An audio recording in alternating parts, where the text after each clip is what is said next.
ಪ್ರಿಯರಾದವರ, ಯೇಸುವಿನ ನಾಮದಲ್ಲಿ ನಿಮ್ಮನ್ನು ವಂದಿಸುತ್ತೇನೆ. ದೇವರಾದ ಯೇಸು ಕ್ರಿಸ್ತನು ನಿಮ್ಮ ಮೇಲೆ ಬಹಳ ಪ್ರೀತಿ ಕಾಳಜಿಯುಳ್ಳಂತ ದೇವರು. ಆದ್ದರಿಂದಲೇ ಆಲೋಚನೆ ಕೊಟ್ಟು ವಾಗ್ದಾನಗಳನ್ನು ಕೊಟ್ಟು ಅದ್ಭುತವಾಗಿ ನಡೆಸುತ್ತಾರೆ.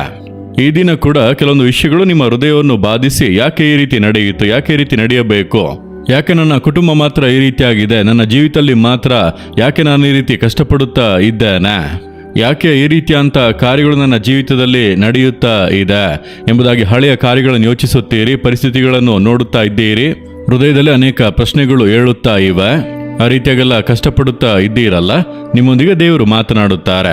ಏನ್ ಹೇಳುತ್ತಾರೆ ಗೊತ್ತಾ? ಯೆಶಾಯ 43:18 ವಾಕ್ಯದಲ್ಲಿ, ಹಳೆ ಸಂಗತಿಗಳನ್ನು ಜ್ಞಾಪಕಕ್ಕೆ ತಂದುಕೊಳ್ಳಬೇಡಿರಿ, ಪುರಾತನ ಕಾರ್ಯಗಳನ್ನು ಮರೆತು ಬಿಡಿ.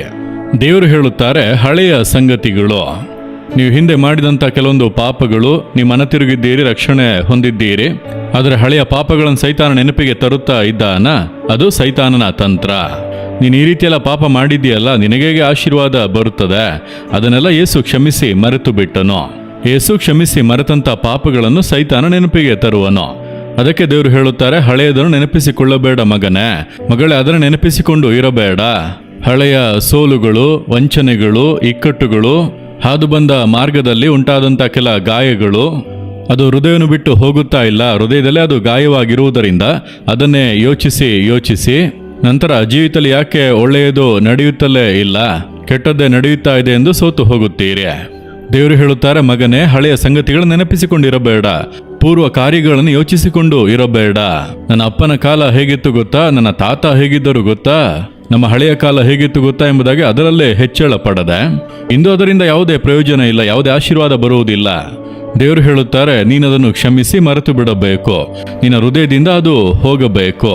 ಆ ರೀತಿ ಹಳೆಯ ಸಂಗತಿಗಳನ್ನು ಮರೆತು ಬಿಡುವಾಗ, ಪುರಾತನ ಕಾರ್ಯಗಳನ್ನು ನೆನಪಿಗೆ ತಂದುಕೊಳ್ಳದೆ ಇರುವಾಗ ಹೊಸ ಕಾರ್ಯಗಳು ನಡೆಯುತ್ತವೆ, ಆಶೀರ್ವಾದಗಳು ಉಂಟಾಗುತ್ತವೆ, ಮೇಲುಗಳು ಉಂಟಾಗುತ್ತವೆ. ಇಂದು ದೇವರು ಅದನ್ನೇ ಹೇಳುತ್ತಾರೆ. ನೋಡ್ರಿ, ಒಬ್ಬಳು ಮಗಳು ಜೀವಿತದಲ್ಲಿ ವಂಚಿಸಲ್ಪಟ್ಟಳು. ಒಬ್ಬನು ಆಕೆಯನ್ನು ಮದುವೆ ಆದನು, ಆದರೆ ಮದುವೆಗೆ ಮುಂಚೆ ಇನ್ನೊಬ್ಬಳೊಟ್ಟಿಗೆ ಸಂಬಂಧ ಇತ್ತು. ಅವರು ಇಂಡಿಯಾದಲ್ಲಿ ಮದುವೆ ಆಗಿ ವಿದೇಶಕ್ಕೆ ಕರೆದುಕೊಂಡು ಹೋಗುವಾಗ ಅಲ್ಲಿ ದೊಡ್ಡ ಶಾಕ್. ಅಲ್ಲಿ ಬೇರೆ ಹೆಣ್ಣಿನೊಂದಿಗೆ ಬಾಳುತ್ತಾ ಇದ್ದಾನೆ. ಅವರ ಅಪ್ಪ ಅಮ್ಮ ಒತ್ತಾಯ ಪಡಿಸಿದ್ದರಿಂದ ಇಲ್ಲಿ ಈಕೆಯನ್ನು ಏಮಾರಿಸಿ ಮದುವೆ ಆದನು. ಆಕೆಯ ಹೃದಯವೇ ಒಡೆದು ಹೋಯಿತು. ಒಂದು ದಿನ ಕೂಡ ಅವನೊಂದಿಗೆ ಬಾಳಲಿಲ್ಲ. ಹಾಗೆ ಕೆಲ ವರ್ಷಗಳು ಬದಲಾವಣೆ ಬರಬಹುದೆಂಬುದಾಗಿ ಎದುರು ನೋಡಿ ಕೊನೆಗೆ ಅವನು ಆ ಹೆಂಗಸಿನೊಂದಿಗೆ ಹೋಗಿಬಿಟ್ಟ. ಈಕೆಯನ್ನು ಡೈವರ್ಸ್ ಮಾಡಿಬಿಟ್ಟ. ಇನ್ನು ಈ ಮಗಳಿಗೆ ಇನ್ನು ಅಷ್ಟೇ, ನಿನ್ನ ಜೀವಿತವೇ ಮುಗಿದು ಹೋಯಿತು. ಆದರೆ ಕೆಲವರು ಬಂದು ಹೇಳಿದರು, ಈ ರೀತಿ ಕಾರ್ಯಗಳನ್ನೆಲ್ಲ ತಿಳಿಸಿ ಇನ್ನೊಂದು ಮದುವೆ ಆಗಬಹುದು ಎಂಬುದಾಗಿ. ಇವರಿಗೆ ಭಯ, ಒಂದು ಕಳವಳ, ಮುಂಚೆ ಈ ರೀತಿ ಆಗಿದೆ, ಬಹಳ ಕಷ್ಟ ಅನುಭವಿಸಿದ್ದೇನೆ, ಇನ್ನು ಅವಶ್ಯವ ಎಂಬುದಾಗಿ. ಆ ಸಮಯದಲ್ಲಿ ಪ್ರಾರ್ಥನೆಗಾಗಿ ಅವರು ಬಂದರು. ನಾನು ನನ್ನ ಹೆಂಡತಿ ಆ ಮಗಳೊಂದಿಗೆ ಮಾತನಾಡಿದೆವು.